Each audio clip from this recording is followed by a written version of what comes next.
Assalamualaikum warahmatullahi wabarakatuh. Perkenalkan, nama saya Abu Bakar Sadio Ramadan dari kelas 10 TMK 3. Hari ini saya akan menjelaskan sedikit mengenai project board.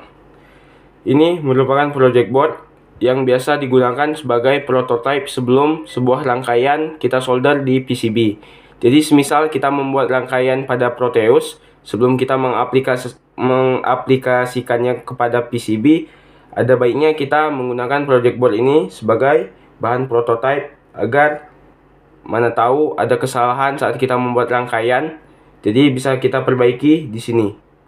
Jadi project board ini kita gunakan sebagai pengetes untuk sebuah rangkaian kita terapkan di PCB. Di project board ini terdapat dua bagian, yaitu bagian atas dan bawah, atau biasa disebut sebagai bagian sumber dan juga bagian utama. Pada bagian atas dan bawah terdapat dua garis, bisa dilihat garis merah dan garis biru. Ini adalah sebagai garis petunjuk polaritas agar kita tidak kebingungan saat kita ingin menaruhkan sumber atau sumber tegangan. Sedangkan pada bagian utama tidak terdapat garis seperti itu, melainkan terdapat parit pembatas agar saat kita menyalurkan tegangan tidak terjadi short karena tegangan saling bertabrakan.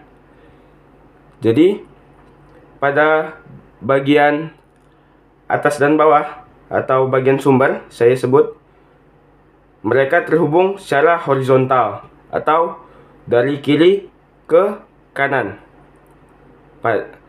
tapi tidak terhubung dari atas ke bawah atau terhubung secara vertikal. Mereka terhubung secara horizontal. Sedangkan pada bagian utama, mereka terhubung secara vertikal. Baiklah, untuk membuktikannya, di sini saya ada beberapa komponen, yaitu kabel jumper, kapasitor, transistor, resistor, lampu LED, dan sebuah baterai. Di sini saya akan membuat rangkaian sederhana. Seperti yang saya bilang, fungsi dari parit ini adalah sebagai pembatas agar tegangan tidak saling bertabrakan.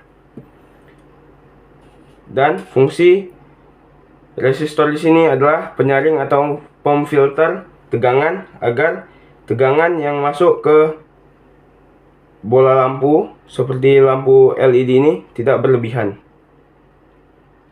Karena pada bagian utama terhubung secara vertikal, jadi saya harus membuat lampu LED dan transistor ini kakinya berada pada satu garis yang sama, sehingga pada saat saya memberikan tegangannya terhubung.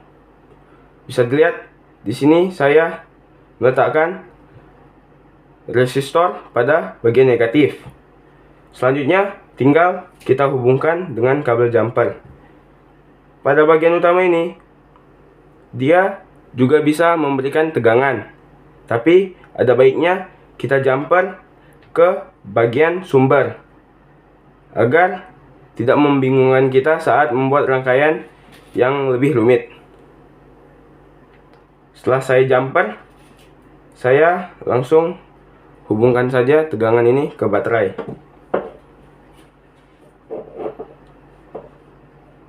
Bisa dilihat lampunya menyala.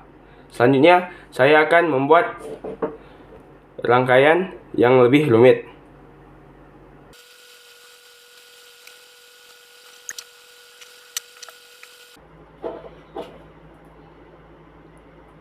Bisa dilihat pada rangkaian ini lampunya flip-flop atau kedap-kedip.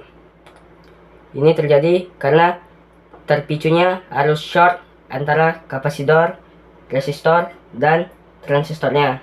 Jadi kapasitor yang berfungsi sebagai penampung daya pada saat mode on, maka lampu yang satunya akan hidup dan lampu yang satunya akan mati. Sekian dari saya, kurang lebihnya saya mohon maaf. Wabillahi taufik wal hidayah. Wassalamualaikum warahmatullahi wabarakatuh.